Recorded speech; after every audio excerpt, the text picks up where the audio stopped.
찬송가 539장을 찬양하며 11월 11일 금요일 새벽 기도회를 하나님께 올려드립니다.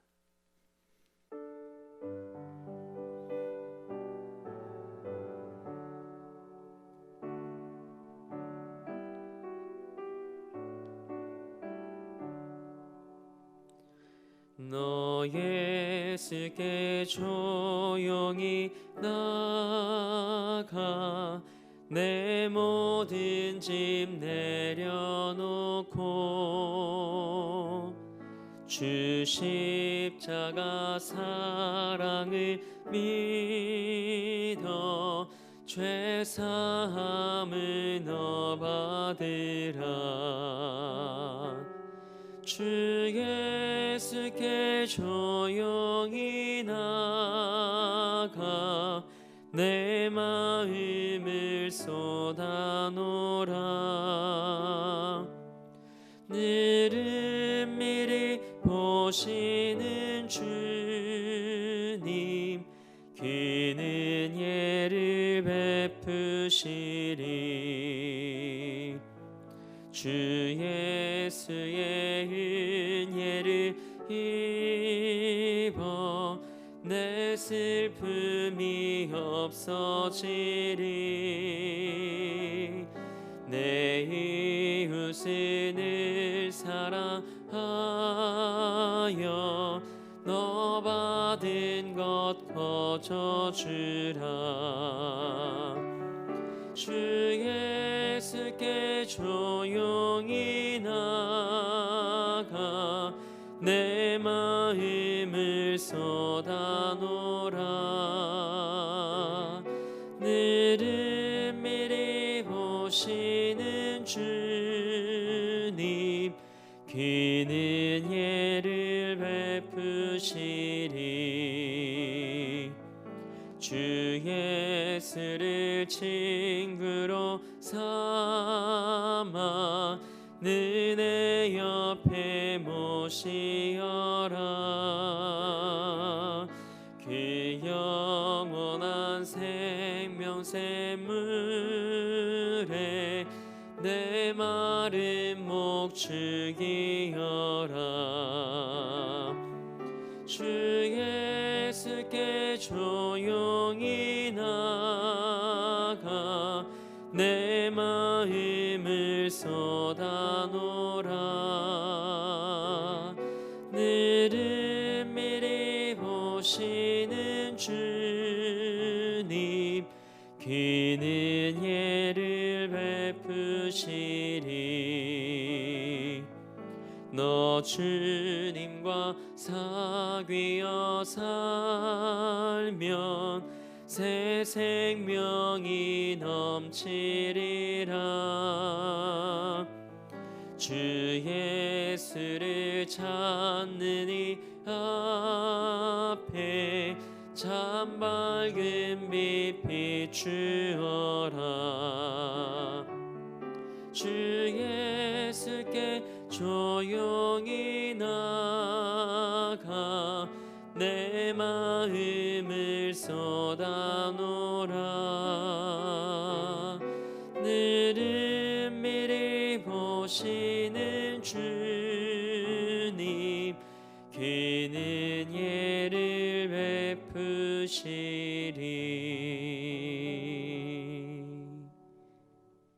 사도신경으로 우리의 신앙을 고백합니다.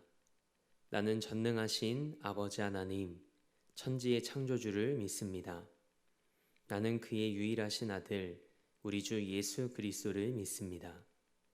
그는 성령으로 잉태되어 동정녀 마리아에게서 나시고 본디오 빌라도에게 고난을 받아 십자가에 못 박혀 죽으시고 장사된 지 사흘 만에 죽은 자 가운데서 다시 살아나셨으며 하늘에 오르시어 전능하신 아버지 하나님 우편에 앉아 계시다가 거기로부터 살아있는 자와 죽은 자를 심판하러 오십니다.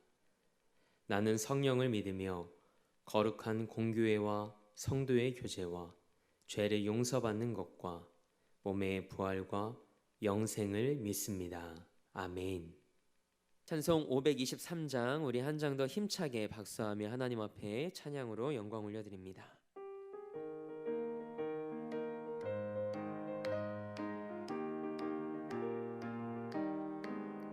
어두운 죄악길에서 목자 없는 양같이 모든 사람 길 찾아 헤맨다. 자비하신 하나님 독생자를 보내사 너를 지금 부르니 오라. 이때라 이때라 주의 긍휼 받을 때가 이때라. 지금 주께 나와 겸손하게 아뢰라. 구원함을 얻으리 험한 십자가 위에 달려 돌아가신 주 다시 살아나셨네 기쁘다. 죄인 구원하실 때 어서 주께 나와 그 신은 예 구하라 구하라. 이때라 이때라 주의 긍휼 받을 때가 이때라. 지금 주께 나와 겸손하게 아뢰라. 구원함을 얻으리 주의 귀한 말씀에 영원 생명이 있나니 주님 너를 용서해 주신다. 주가 부르실 때에 힘과 정성 다하여 주의 은혜 받으라 이때라 주의 긍휼 받을 때가 이때라. 지금 주께 나와 겸손하게 아뢰라. 구원함을 얻으리 세월 빨리 흐르고 세상 친구 가는데 너의 영혼 오늘 밤 떠나도 주의 구원 받으면 천국에서 영원히 주와 함께 살리라 이때라 주의 긍휼 받을 때가 이때라. 지금 주께 나와 겸손하게 아뢰라. 구원함을 얻으리 아멘. 오늘 우리에게 주신 하나님의 말씀은 다니엘서 5장 1절에서 7절까지의 말씀입니다. 하나님의 말씀을 받겠습니다 고백한 후에 저와 여러분 한 목소리로 합독하겠습니다. 하나님의 말씀을 받겠습니다. 벨사살 왕이 그의 귀족 1000명을 위하여 큰 잔치를 베풀고 그 1000명 앞에서 술을 마시니라. 벨사살이 술을 마실 때에 명하여 그의 부친 느부갓네살이 예루살렘 성전에서 탈취하여 온 금, 은그릇을 가져오라고 명하였으니 이는 왕과 귀족들과 왕후들과 후궁들이 다 그것으로 마시려 함이었더라. 이에 예루살렘 하나님의 전 성소 중에서 탈취하여 온 금그릇을 가져오매 왕이 그 귀족들과 왕후들과 후궁들과 더불어 그것으로 마시더라.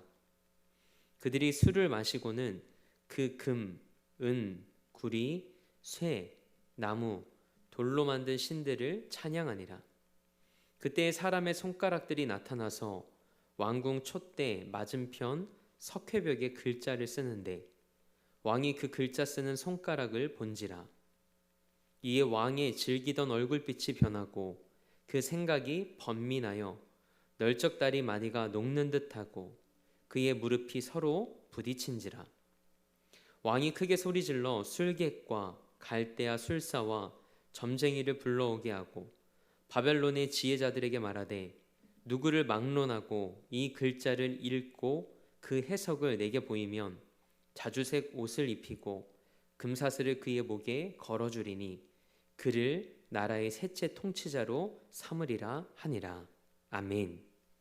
하나님의 말씀으로 새로운 하루를 여는 사랑하는 성도님들의 삶이 하나님 앞에 겸손한 삶이 되길 주님의 이름으로 축복합니다. 오늘은 하나님의 은혜를 아는 삶이라는 제목으로 하나님의 말씀 함께 나누고자 합니다. 다니엘서 5장은 다니엘서 1장이나 2장처럼 특별한 연대 표시가 없습니다. 다니엘서 4장처럼 서론도 없이 바로 사건을 서술합니다. 그래서 오늘 말씀을 이해하기 위해서는 당시의 역사적인 배경에 대한 이해가 필요합니다. 그래서 역사적인 배경을 나누고 오늘 본문 말씀을 함께 나누려 합니다. 먼저 바벨론의 마지막 왕은 나보니도스입니다.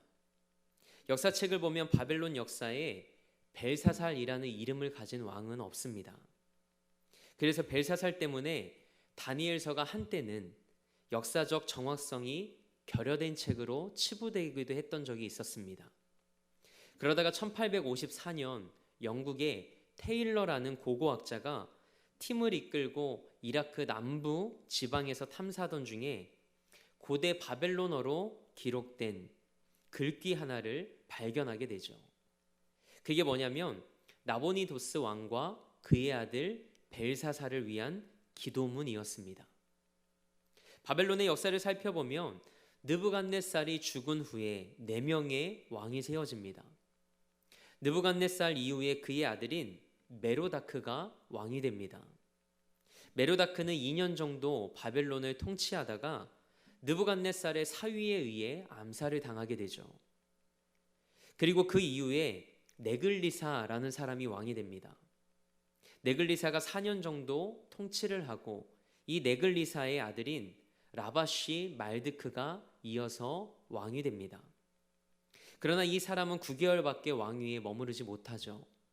그리고 느부갓네살이 죽은 후 4번째 통치자이자 바벨론의 마지막 통치자인 나보니도스가 세워집니다. 이 나보니도스는 자신이 왕의 자리에 앉을 수 있는 합법적인 왕이라는 것을 증명하기 위해 느부갓네살의 딸과 정략적인 결혼을 했다고 알려져 있습니다. 그렇다면 벨사살은 어떤 인물일까요? 앞에서 언급했던 대로 나보니도스의 아들입니다. 그렇다면 왕위에 오른 적이 없는 벨사살이 어떻게 왕이라는 칭호를 얻을 수 있었을까요? 나보니도스는 주전 556년부터 약 17년간 왕으로 통치합니다. 주전 539년에 바벨론이 멸망을 하죠. 나보니도스는 전쟁을 많이 한 왕이었습니다. 특히 왕이 마지막 10년 동안은 거의 매일같이 전쟁을 했다는 기록이 있습니다. 전쟁을 많이 하게 되니 자연스럽게 해외 원정을 많이 나가게 되었겠죠. 그렇게 해외에서 전쟁을 하고 있는 동안 왕은 누구에게 통치권을 위임했을까요? 아들에게 했을 겁니다. 나보니도스가 해외 출정에 가 있는 동안 실제적으로 바벨론을 통치한 사람이 그의 아들 벨사살이었기에 그를 왕으로 불렀던 겁니다. 오늘 우리가 함께 읽은 본문 7절 말씀에서도 왕궁 석회벽에 쓰여진 글을 읽고 해석한 사람에게 자주색 옷을 입히고 금사슬을 목에 걸어주며 나라의 셋째 통치자로 삼겠다고 했던 말도 이런 배경에서 한 말입니다. 자신의 아버지 나보니도스가 첫째 통치자고 자신이 둘째 통치자였기에 그 다음 자리에 앉게 해주겠다는 뜻이죠. 이처럼 성경은 권위 있는 책입니다. 이런 시대적 상황 속에서 벨사살이 귀족 1000명을 위해 흥겨운 잔치를 베풉니다. 당시의 귀족이란 큰 권력을 가지고 있는 고위 인사들이었습니다. 바벨론의 핵심이라고 할 수 있는 자들이었죠.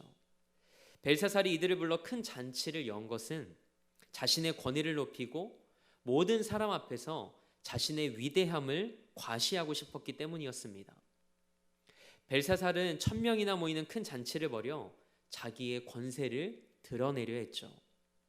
문제는 이 과정에서 예루살렘에서 탈취해온 그릇들, 즉 하나님께 제사 드릴 때 사용했던 금그릇과 은그릇을 가져오게 하여 귀족들과 술을 마시는 도구로 사용했습니다. 그 그릇들로 술을 마시면서 그들의 신들을 찬양하기까지 했죠. 하나님은 벨사살의 이런 신성 모독적인 행위에 즉각적으로 반응하십니다. 그 순간 사람의 손가락들이 나타나 석고로 된 왕궁 벽에 글자를 쓰게 하셨습니다. 술에 잔뜩 취한 상태에서 흥에 겨워 자신의 신들을 찬양하고 있던 그들의 얼굴이 창백해졌습니다. 다리에 힘이 풀리고 무릎이 서로 부딪힐 정도로 덜덜 떨며 공포를 느꼈습니다. 그러자 벨사살이 놀라 소리를 지르며 이 글자를 읽고 해석할 자를 찾습니다. 이 사건은 벨사살을 향한 하나님의 계시였습니다. 다니엘서 5장의 사건은 벨사살의 교만에 대한 하나님의 계시입니다. 선왕이었던 느부갓네살이 교만으로 인해 하나님으로부터 혹독하고 쓰라린 일을 당했음에도 불구하고 역사를 돌아보며 아무런 교훈을 배우지 못한 벨사살의 교만을 하나님께서 지적하신 것이죠.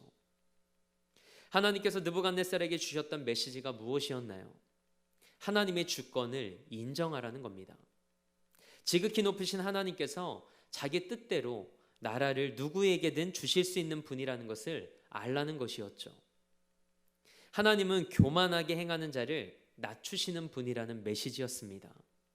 그리고 하나님은 느부갓네살이 공의를 행하고 가난한 사람에게 긍휼을 베풀며 왕으로서의 바른 정체성을 갖길 원하셨습니다. 그렇습니다. 하나님은 온 세상을 통치하시고 주관하시는 분이십니다. 그래서 모든 권세는 하나님께서 주신 거죠. 로마서 13장 1절 말씀입니다. 각 사람은 위에 있는 권세들에게 복종하라. 권세는 하나님으로부터 나지 않음이 없나니 모든 권세는 다 하나님께서 정하신 바라. 아멘. 내가 잘나서 내가 탁월해서가 아닙니다. 우리에게 주어진 모든 것은 하나님이 허락해서 주신 겁니다. 기억하십시오. 하나님의 주권을 인정할 때 하나님이 우리를 인정해 주시고 높여 주십니다. 벨사살 역시 느부갓네살과 같이 자신의 권세에 도취되어 마음이 높아져 있었습니다. 느부갓네살의 모습을 그대로 답습하는 벨사살의 모습입니다. 그래서 우리는 오늘 본문 말씀을 통해 이 말씀을 마음에 새겨야 합니다. 잠언 16장 18절 말씀입니다. 교만은 패망의 선봉이요 거만한 마음은 넘어짐의 앞잡이이니라. 아멘. 이틀 전에 한국 프로야구가 막을 내렸습니다. 몇 가지 이슈가 있었는데 SSG라는 팀이 와이어 투 와이어 우승을 했습니다. 정규리그 동안 단 한 번도 1위 자리를 내주지 않고 마지막까지 1위를 차지한 거죠. 그리고 한국 시리즈까지 우승을 했습니다. 우연찮게 한국 시리즈 우승팀인 SSG 랜더스의 구단주이자 또 신세계그룹의 실제적인 오너인 정용진 부회장이 한국 시리즈 우승 후에 관중 앞에서 인사하는 영상을 보게 되었습니다. 그가 SK라는 야구팀을 인수하여 얼마나 많은 투자를 하고 공을 들였는지 많은 사람들이 알고 있습니다. 그런데 그가 이렇게 이야기합니다. 개인 기록으로는 SSG가 단 하나의 타이틀도 얻지 못했습니다. 그러나 유일하게 1위를 한 것이 있는데 인천문학구장 홈 관중 동원력 1위를 차지했습니다 라고 말하죠. 그러면서 관중들에게 여러분이 1위입니다 라고 이야기를 합니다. 그리고 SSG가 우승할 수 있었던 이유가 선수들의 투혼과 관중들의 열정이 이 모든 것을 이루었다고 합니다. 선수들과 관중들 그리고 팬들에게 박수를 보낸 거죠. 그러면서 마지막으로 승리의 짜릿함과 모든 영광을 하나님께 돌린다고 고백을 하는데 그 고백이 참 귀하게 여겨졌습니다. 오늘 말씀에 기록된 벨사살과 너무나도 비교되는 장면입니다. 저는 여러분과 저의 삶이 이런 삶이 되길 소망합니다. 하나님이 우리를 높여주실 때 하나님을 기억하는 것이 은혜를 아는 삶입니다. 사람들은 조금만 잘하고 높아지면 내가 잘해서 그렇게 된 줄 압니다. 그러나 세상의 모든 것은 하나님이 허락하시지 않으시면 안 됩니다. 하나님이 허락하셔야만 되는 것이죠. 그래서 여러분과 저의 삶이 늘 하나님 앞에서 겸손한 삶이 되길 원합니다. 하나님의 주권을 인정하는 삶을 살아낼 수 있길 소망합니다. 우리를 높여주시는 하나님을 기억하는 은혜를 아는 삶이 되길 주님의 이름으로 축원합니다. 오늘 말씀을 잠언 3장 6절 말씀으로 매듭짓고자 합니다. 범사에 그를 인정하라. 그리하면 내 길을 지도하시리라. 아멘. 함께 기도하겠습니다. 하나님, 인생길 위에선 우리의 삶에 하나님의 주권을 인정하는 믿음을 주옵소서. 하나님 앞에서 마음이 높아지지 않고 늘 겸손한 삶이 되게 하옵소서. 하나님의 주권을 인정하며 하나님께서 우리의 삶을 높여주실 때 하나님의 은혜를 아는 삶이 되길 원합니다. 오늘 이 새벽 범사의 하나님을 인정하며 하나님께서 열어주시고 걷게 하시는 길 위에서 우리 삶을 통해 하나님께 영광 돌리는 하루가 되게 하옵소서. 33명의 수험생들이 하나님께 그렇게 영광 돌리는 수능이 되게 하시고 하나님의 영광을 드러내는 삶을 살아낼 수 있도록 축복하여 주옵소서. 오늘도 이 나라와 열방을 위해 기도합니다. 하나님께서 이 땅과 열방의 주인이심을 고백하오니 기도하는 자들을 통해 이 땅에 하나님의 나라가 속히 임함을 보게 하옵소서. 전쟁과 기근과 전염병으로 고통받는 자들이 예수의 이름을 부를 때 그들을 건져주시고 그들에게 전인적인 구원이 임하게 하옵소서. 그래서 예수가 길이요 진리요 생명임을 깨닫는 은혜를 허락하여 주옵소서. 우리 대림교회를 위해 기도합니다. 111의 사명을 품고 온 성도가 마음을 모아 함께 기도할 때 복음의 커다란 숲을 이루는 제단 되게 하옵소서. 그리고 담임 목사님에게 하늘의 지혜와 은혜를 허락하여 주셔서 하나님이 맡겨주신 목양의 사명 잘 감당케 하옵소서. 대림교회 형제교회들과 땅끝을 향해 주의 복음을 들고 간 선교사님들에게도 하나님의 능력을 부어주셔서 부르심의 소명을 잘 감당케 하옵소서. 우리 사랑하는 성도들의 삶과 가정과 일터 안에 하나님의 은혜로 충만케 하시고 예수 그리스도 안에서 기쁨과 감사가 넘치는 삶이 되게 하옵소서. 오늘도 삶의 자리를 성전 삼아 미디어 예배로 이 하루를 시작합니다. 매일의 삶 속에서 하나님을 경험하며 살아있는 믿음으로 주 안에서 넉넉히 승리하는 삶이 되게 하옵소서. 그렇게 하실 하나님을 기대하며 우리 삶의 목적 되시고 이유 되신 우리 주 예수 그리스도의 이름으로 기도합니다. 아멘. 하늘에 계신 우리 아버지, 아버지의 이름을 거룩하게 하시며 아버지의 나라가 오게 하시며 아버지의 뜻이 하늘에서와 같이 땅에서도 이루어지게 하소서. 오늘 우리에게 일용할 양식을 주시고 우리가 우리에게 잘못한 사람을 용서하여 준 것 같이 우리 죄를 용서하여 주시고 우리를 시험에 빠지지 않게 하시고 악에서 구하소서. 나라와 권능과 영광이 영원히 아버지의 것입니다. 아멘.